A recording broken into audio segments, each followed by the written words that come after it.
Ngarang numit ng bamatungda khanghaudana Manipurgi mafam kayada len yauna tarakhiba akanba nongna maram oiraga Thoubal districta khwaidagi hena Ensang Napi puthokliba Langathel khungangi Pari chaniromda thajaba potlamsing Mang Tak-hallamle Loumi kayadi Kokta Khut Hapnare Langathel khungangi Pari chaniromda Mairen Khongdrum Thabi Tarbus Numitlay hangam maru amade tongan ba hai laina chingba potlamsing thaduna mahai marong sing hektuna kaithelda puthokpa yaraklaba matamda len yauba akanba nongna Mang Tak-hallamlaba Loumi sing punsinduna makhoi gi agricultural farm singda upai leitana yengdun leina hori ngasi ayuk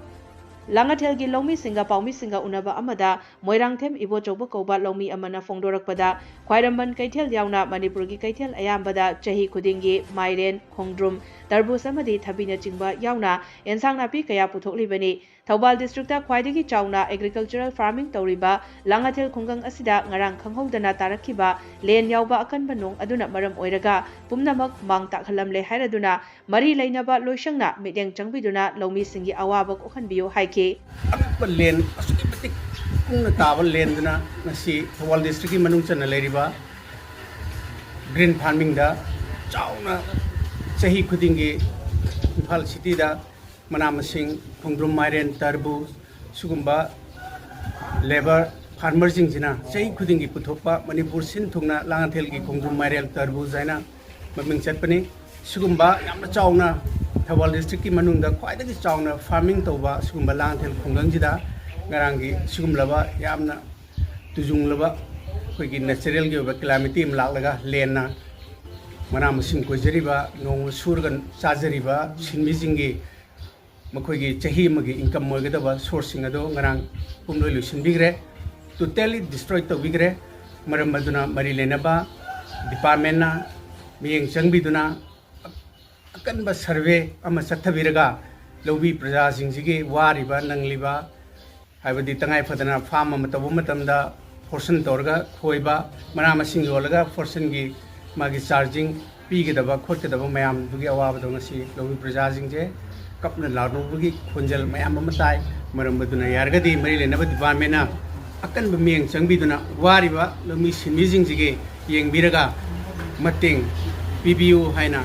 sarkar gi pungning chingsinjari Barkeso Koba Loumi amana fongdorakpada Pari chani gi mathakta Mang Tak-hallamliba Loumi sing ase lawfam asidagi fanglakpa senfamna imung punariba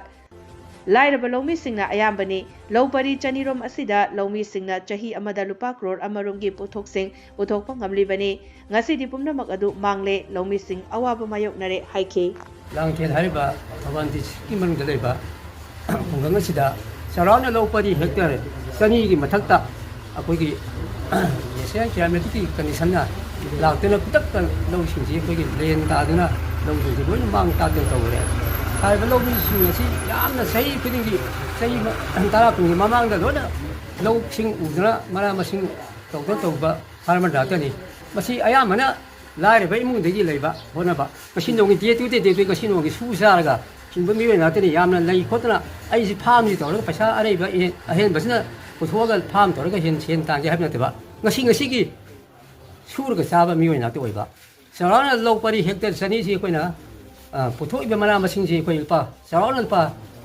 koror amagi matakta koi puthok ngami sei simda haji tha khrasida 6 months si manusida har be senjing si loina koi gi mangle adik akoina si sangi ba Loumi sing ngasi gi suri ba kholi be khosa pasa jing si sarana koi gi lo ubaga ingong koi bugi si khwaidigi department ji khangmi laguni lo ubna degi ingong ko daban hena koi khosa sangi harda labor da everything da pun mosingji sangmanina yamna awa masa ore aduna hariba department degi oigida sai sarkar gi sigi mari leba authority singna hariba sida kitum mateng pangbirega leriba praja miyam sing farmer sing jibu kramai torga amtang yoksige hariba 진짜 singasi akoigi farmer singna samate Manipurda leriba aya masing amsing tamda leriba miwe sing toina hariba 진짜 singasi Khongdrum Mairen Tarbus sebo na singmal wala oje sisin nabi sen ka modi singji hari po singji ko sin na po lateni malam ne hari ba kana singsina department singsina mai le ba authority da department ki site gi har ka mating pangbirege hingna bang tek semi haina mayang na kunai la kun tek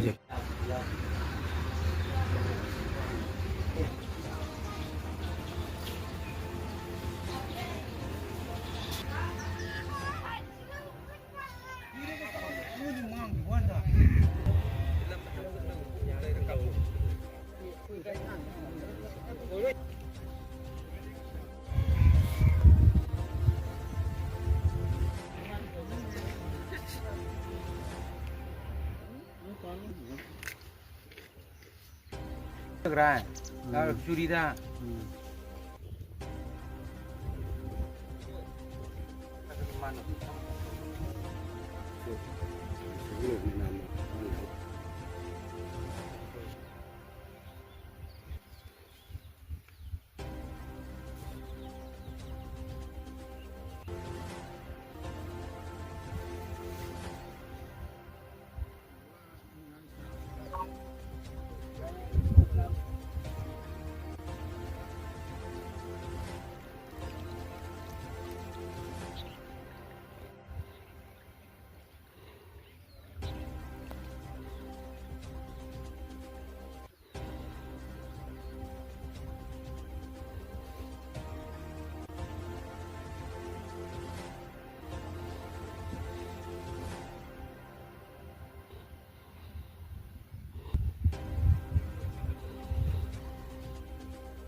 Hoi tharo, ana nang no.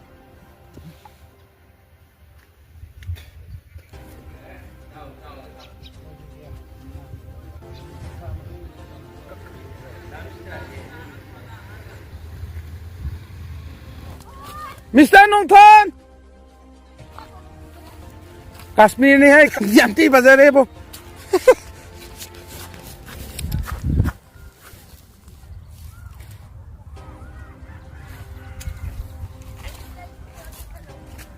हाँ मना ये चले चले क्यों मुझे चोखला दबा चोखला दबा